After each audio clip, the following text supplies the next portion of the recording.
As you guys know, I've talked about it before, how much respect I have for the Wichita State program and Coach Mills and their coaching staff and their players. I mean, it's a really good team, and so we're fortunate to get that win tonight. They've been playing very well, and feel, again, fortunate that we got a conference win tonight.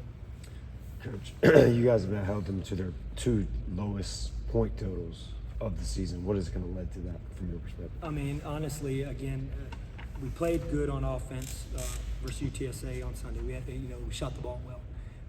This is not a team, and I've said this before, and we say it in our locker room.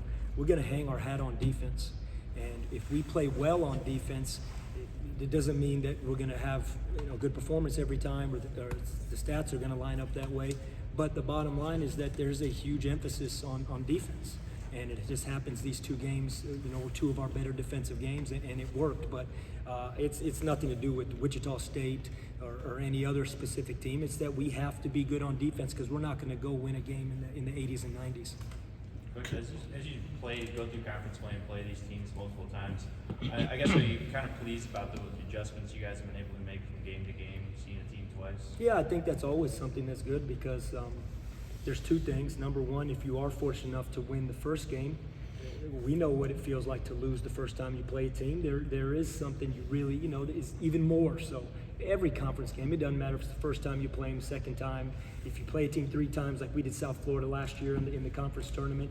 But if you do happen to drop one of the early ones, of course there's an added edge, an added fire to play them again. But from that standpoint, both teams are just going to evaluate everything from the first game. They're going to evaluate everything that's been happening recently. They're a different team than they were the first time we played, and I think we're a different team the first time we played. That game was somewhere in January, and so you approach it that way. But to be able to come back and win a second time, sure. I mean, that meant, you take, you want that. Coach, the team looks a lot fresher. Did the bye week help you guys? I think so. I think we've tried to do some things, we've tried to do some things when we had that bye week where we got some extra time in the gym, and I've said it many times, and just in terms of trying to stay fresh and recharge mentally, recharge physically, catch up academically. And, we had 1 extra day this week with it being a Thursday game. We didn't just take off. I mean, we practiced, but we did adjust it. Again, there's a lot of science that goes into it. I think Keith Pugh and Nate Clark and our coaching staff with scouting and everything, the way they prepare the guys, I think this is as much a credit to them to be able to come out and play well in back-to-back games as is anything. I mean, Keith, Nate, and our coaching staff, I think, do a phenomenal job. Coach, Ezra played 13 minutes tonight, not too much in the second half. Is it a matchup thing, or is he a little banged up? Or No, I think it was just more of a matchup thing and a flow thing. That's it. They have a unique way that they guard, switching everything 1 through 4 on and off the ball, and then they're in a deep drop with a true shot blocker and a paint presence in Quincy Ballard or Kenny Poto, and it just was a matchup thing, and that's it, just the way the flow of the game was. 30 for Brandon on Saturday, another 21 tonight. What have you seen from him in his scoring touch the last 2 games? I think not only the way he's been working, and we talked about it after and before the UTSA game, the way he's been working, putting time in the gym, but I just said this out on the radio also, that for Brandon and RJ, they're consistent. They're consistent. And what happens is, of course, there's a target on their back, and we talked about that target really being on their back when other guys aren't really stepping up and contributing as much, and the floor gets tighter and tighter for those guys. Well, all of a sudden, Cam puts the ball in the basket, Jaden goes 2 for 4, Bobby goes 4 for 8. I mean, high efficient numbers.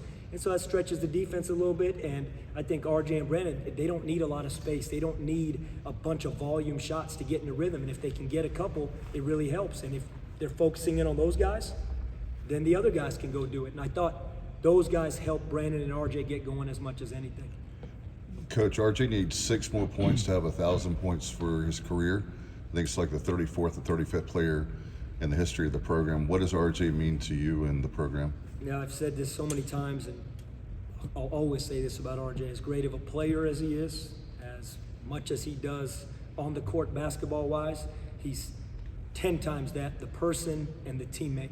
And in terms of being a coachable, incredible teammate to his teammates and to the coaches that get a chance to be around him. And just feel very fortunate to have a chance to coach him, and we love him. We love him, and that's what he means to us. Coach, in your second year in the program on Sunday, you have the opportunity to get the 7th win in AAC, which would be the most in program history. What does that say about what you built here? I just be exciting to have a 7th win. That's it. I'm not thinking about last year or any before. You know, I remember being asked this so many times when I was fortunate enough to become the head coach here.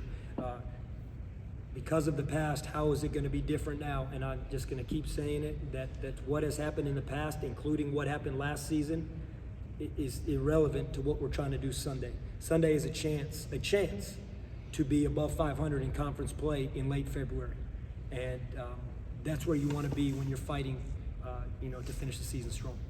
Coach, when in that first half, Brandon hit that three-pointer kind of by the logo. I mean, it's 25 on the shot clock still, but just, I guess, taking that shot and it goes in, what does that tell you just about the way he's, his mentality, I guess? It's all the time he puts in here in this gym and being in here, and he knows if he's open, he knows he's got the complete green light. And we may have been on the bench yelling at him to shoot it when he caught it, because when we see when Brandon is open, we feel real confident with him shooting. Anything else? What do you kind of expect out of Tulane coming into Sunday now? I haven't had a chance. I've watched them. I know how great of a team they are, and Ron Hunter and what they do, and they are so explosive on offense, and they run that matchup zone on defense. And we had 2 really good games last year versus them in a very unique situation, as we all know. Play Wednesday, travel, play again on a Friday. But we know it's going to be an incredible test for us. I mean, again, we're all in the pack trying to fight for the same thing. All right, thanks, Coach. Thanks, Thanks, Coach. guys. Thank you.